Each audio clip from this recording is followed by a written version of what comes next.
Maintenant, aux prises de parole des députés, 2 minutes, et je laisse tout de suite la parole à Joël Giraud, qui vient d'être cité, qui est le président de la commission permanente du Conseil national de la montagne. Vous, mon cher collègue, 2 minutes.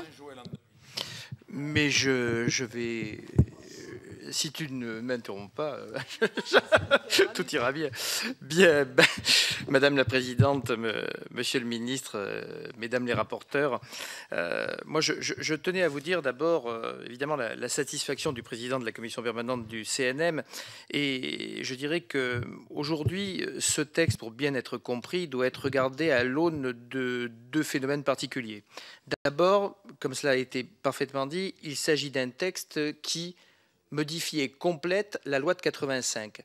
Donc il ne peut pas être dissocié de la loi de 85, et les deux textes vont être regardés ensemble pour voir l'ensemble de la portée. Il ne s'agit pas de refonder quelque chose qui a été très bien fait par les pères fondateurs, notamment sur le droit à la différence de la montagne, qui est inscrit dans les textes, qui était d'ailleurs une des premières expressions du droit à la différence en France, qui d'ailleurs a fait des petits au sein de l'Union européenne, puisque l'article 174 pour les Français de l'intérieur du traité de Lisbonne prévoit cette spécificité pour les zones de montagne, mais également les îles et les zones faiblement densément peuplées.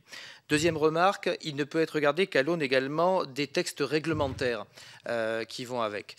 C'est particulièrement vrai pour les unités touristiques nouvelles, et je dois dire que je dois féliciter la réactivité permanente du cabinet du ministre, puisqu'il a suffi ce matin, qu'en commission permanente du CNM, nous demandions un tableau avec à la fois l'aspect législatif et l'aspect réglementaire pour qu'il soit diffusé dans l'heure 30 qui a suivi, et ça a été comme ça depuis le début. Donc je tiens vraiment à féliciter les collaborateurs du ministre pour leur réactivité et leur capacité à tenir des réunions longues jusqu'à la nuit.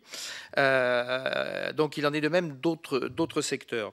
Je préciserai simplement que la commission permanente du Conseil national de la montagne s'est donc réunie ce matin de façon à examiner ce texte. Je m'excuse si je dépasse légèrement les 2 minutes. C'est parti pour. C'est parti pour.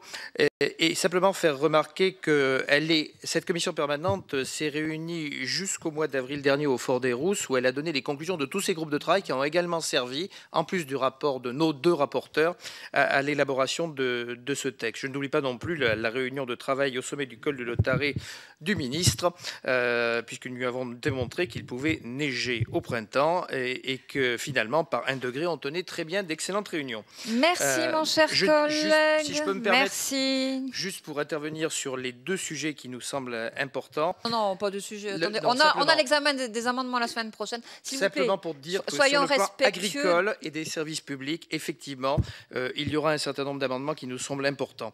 Voilà. Merci. Béatrice